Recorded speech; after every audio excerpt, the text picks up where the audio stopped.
Buenas tardes. A continuación vamos a presentar un caso clínico que lleva como nombre diabetes mellitus tipo 2 con tendencia a la cetosis. Mi grupo está conformado por Juan Carlos García, Kimberly Gómez, Jennifer Mosquera y quien les habla, Natalia Ávila. Entonces, en cuanto a la presentación del caso clínico, tenemos a un hombre de 45 años de edad, con un peso de 80 kilogramos, con una talla de 1,72 metros, con un índice de masa corporal de 27,11 kilogramos por metro cuadrado. Es un portador de dislipidemias y pues que no presenta o no tiene antecedentes familiares de diabetes mellitus. Mm, Este paciente pues inicia con un cuadro clínico caracterizado por polidipsia, que es esa sed excesiva, poliuria, que es como esa orina constante, con cansancio y calambres. Al mes de evolución, entonces este paciente consulta pues a un servicio de urgencias donde se le realiza un examen físico y se dan cuenta que presenta piel y mucosas secas, acantosis nigricans en cuello, que es como ese pigmento café, que se encontraba normotenso y con una pérdida de 8 kilos de peso. A este paciente se le realizan una serie de exámenes y se hospitaliza. Y pues se le da un diagnóstico de cetoacidosis diabética. En los exámenes encontramos la glicemia que se le realizó pues por los síntomas que presentaba. Y pues se da cuenta que tiene altos niveles de glucosa en la sangre. Le realizaron pruebas de pH y bicarbonato, las cuales confirman pues el diagnóstico de cetoacidosis diabética. Le realizaron pruebas de electrolitos como sodio, potasio y cloro, pues las cuales ayudan a controlar los niveles de líquidos y los balances de ácidos y bases como equilibrio del pH, las cuales se les realizan pues a los pacientes con sospecha de cetoacidosis que está relacionada con diabetes.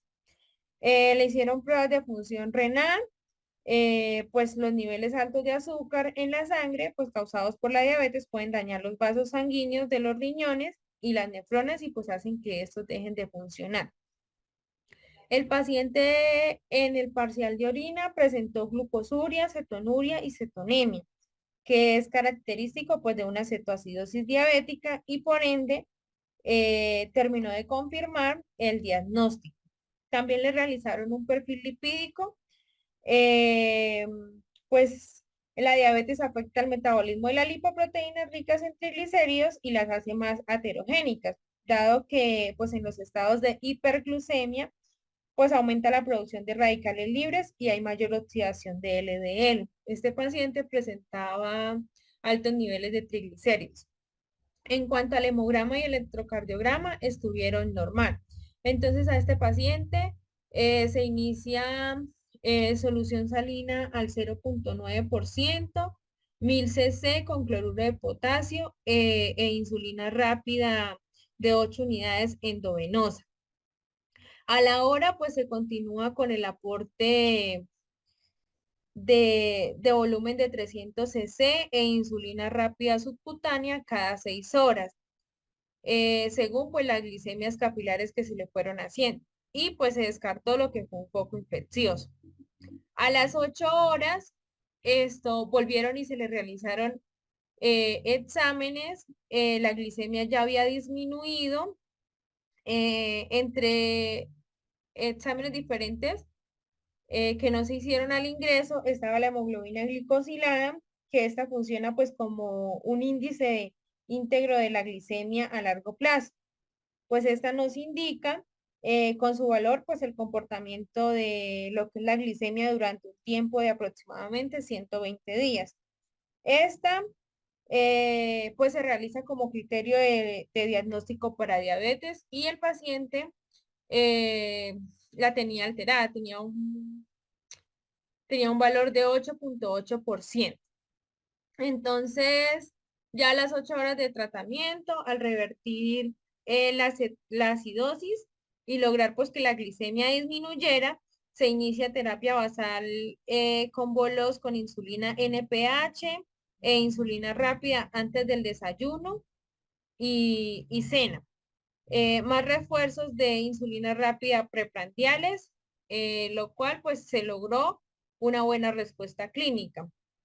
Ya a la alta, pues se indica un régimen con 180 gramos de hidratos de carbono, con insulina NPH de 18 unidades antes del desayuno y 6 unidades a las 22 horas. Y también se le indica un automonitoreo de glicemias capilares. A las 2 semanas, el paciente se encuentra sintomático con glicemias capilares de ayunas de 70 a 110 miligramos por decilitro, preprandiales de 100 a 130 miligramos por decilitro y postprandiales de 160 a 180 miligramos por decilitro. Dada su buena evolución, se disminuye la insulina NPH, protamina neutra de Hagedorn por sus siglas, a 6 unidades a las 22 horas y se agrega metformina 850 miligramos 2 veces al día. Controlado al mes, relata episodios de hipoglicemia de 60 miligramos por decilitro durante el día y los exámenes revelan buen control metabólico, como lo podemos ver en la tabla. Dado el inicio de una diabetes mellitus en cetoacidosis, se sospecha de diabetes mellitus tipo 1 en un paciente con características fenotípicas de diabetes mellitus tipo 2. Por lo tanto, se solicitaron marcadores inmunológicos para diabetes. Primero tenemos al ICA, estos son anticuerpos anticélulas beta, son anticuerpos dirigidos contra distintas proteínas situadas dentro y sobre las cadenas beta de los islotes. Seguidos tenemos los IAA, que son anticuerpos antiinsulina. Luego tenemos los anti-GAP, que son anticuerpos antiácido glutámico descarboxilasa. Son anticuerpos dirigidos frente a una proteína de membrana de las células beta de los islotes, que es una descarboxilasa glutamato. Y por último tenemos los IA2, que son anticuerpos antitirosina fosfatasa. Son anticuerpos frente a la proteína fosfatasa tirosina que se expresan en los gránulos secretores de los islotes y en tejidos neuroendocrinos, los cuales resultaron negativos. Estos autoanticuerpos relacionados con la diabetes son proteínas producidas por el sistema inmune en la diabetes mellitus tipo 1. Es por esta razón que se le realizaron estas pruebas, ya que se sospechaba que la cetoacidosis estuviera relacionada con la diabetes mellitus tipo 1, pero al haber dado resultados negativos, se descartó y se dejó con el diagnóstico de una diabetes mellitus tipo 2. También se le realizó una prueba de péptido C. El péptido C se mide para establecer la diferencia entre la insulina producida por el cuerpo y la insulina inyectada en el organismo. En pacientes con diabetes tipo 1 o tipo 2, se suele medir su nivel de péptido C para ver si su cuerpo está produciendo insulina.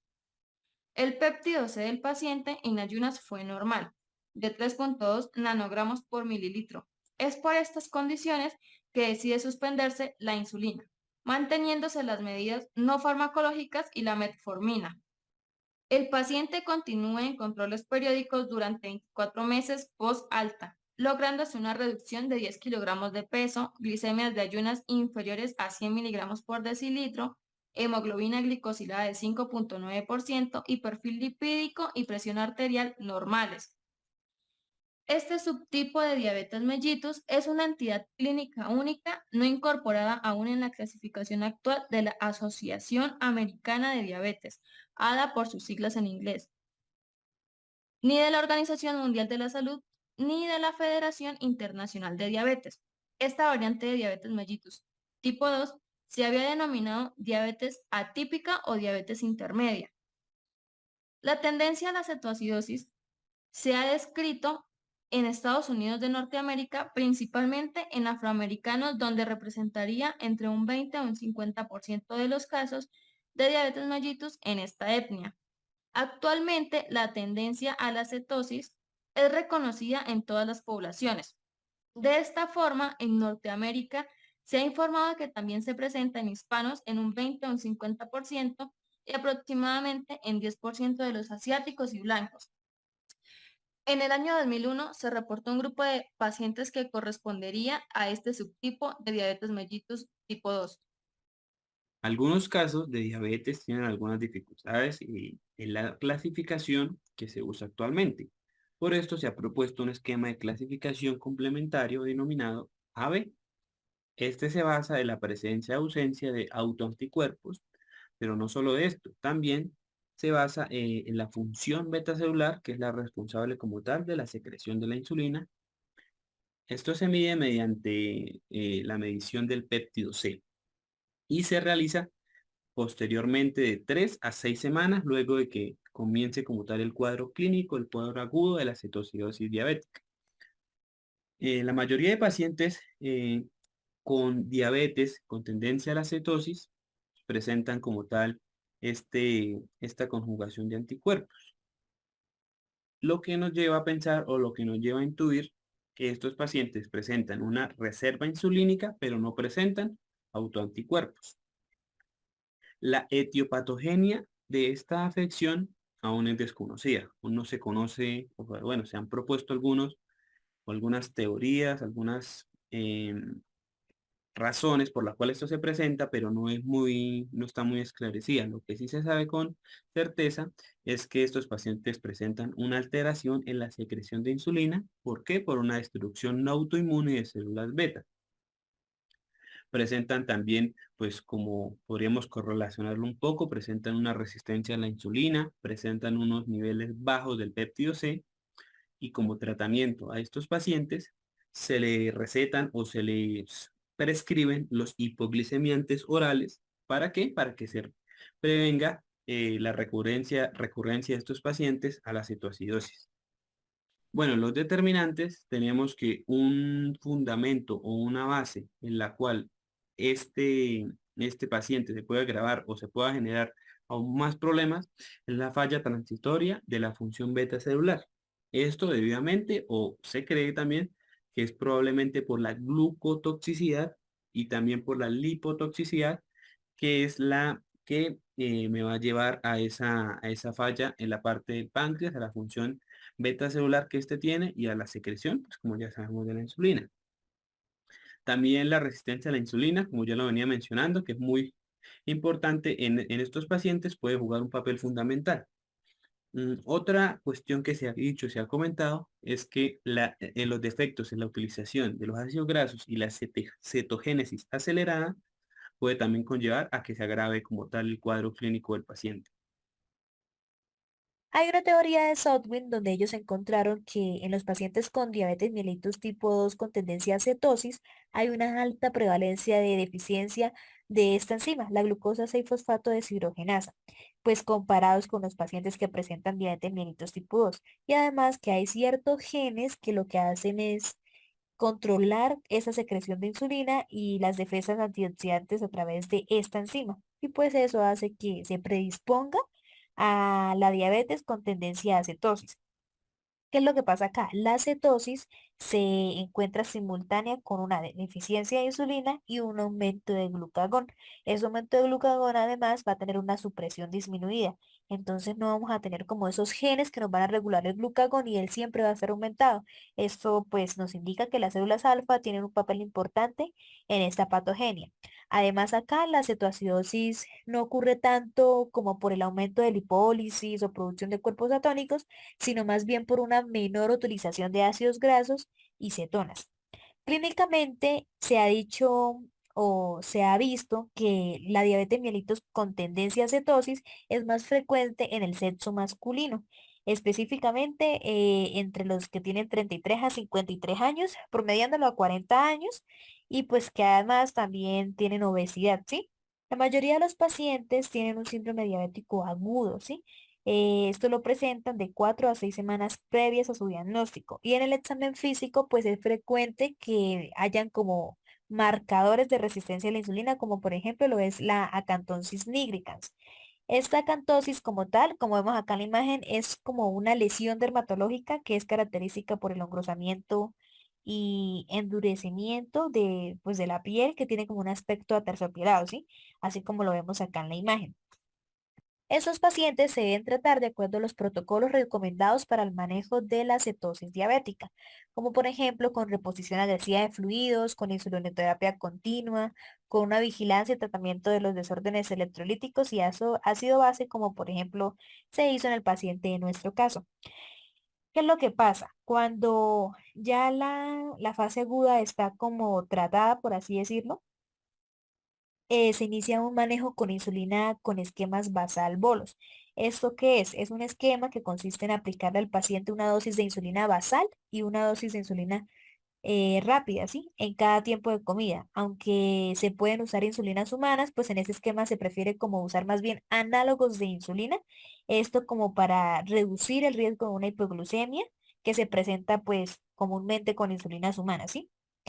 Generalmente cuando el paciente se le da de alta, resulta que continúa el tratamiento, pero solo con insulinas basales, ¿sí? Esto facilita como tal la recuperación de las células beta y va a mejorar esa sensibilización o esa sensibilidad a la insulina.